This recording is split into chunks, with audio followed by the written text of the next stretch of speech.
se prépare.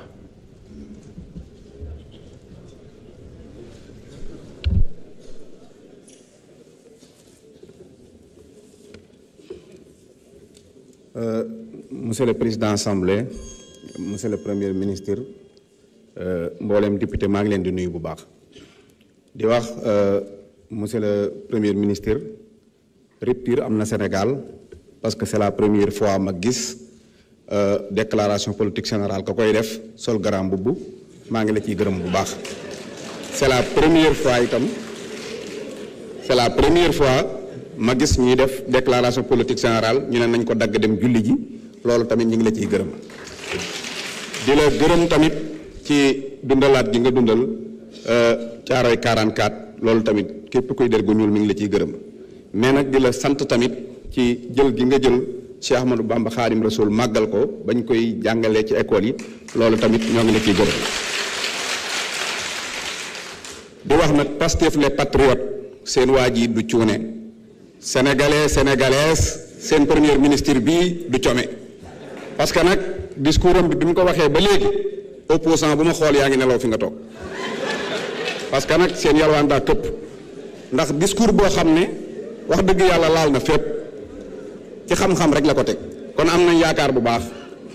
dina wuute lool nag ak le 3 février 2003 Idrissa Seck defoon na fii déclaration politique générale di wax ba timis liñ jàppoon ci waxam mooy dinaa jàppale góorgóorlu xeex njublang teguñu ci dara ñu jàpp ko ci njublang kii nag bu soobu yàlla dana wuuteeg moom ndax damay wax ne làmmiñ wu dul fen cër yu dul mooy xel mu sell mu dul gaaw a juum moo ciy sax te suñu référentiel bi ñu am ci di guy nga xam ne mooy vision prospective bu 2050 kenn mësul gis kuy jaay matt ñu ne mattum guy lay jaay kenn mësul gis ku tëdd ci lal ñu ne lalub guy la tëdd wala buntub guy moom suñ borom da koo seppi ci garab yi def ko garab dong la mën a doon kon suñ projet bii àgg rek la mën a def ak réussir mënut a def leneen insha allahu taala di la ñëw nag di wax ci situation entreprise yi nekk Sénégal muy entreprise locaux yi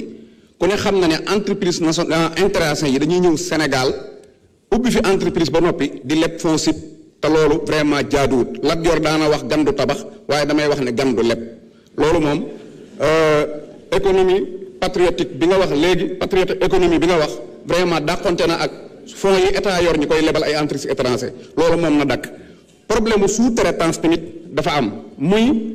jël ab entreprise étrangère ñëw sous-traité leen ba pare daw ak xaalis ba nañuy fay entreprise nationale yi ci source ba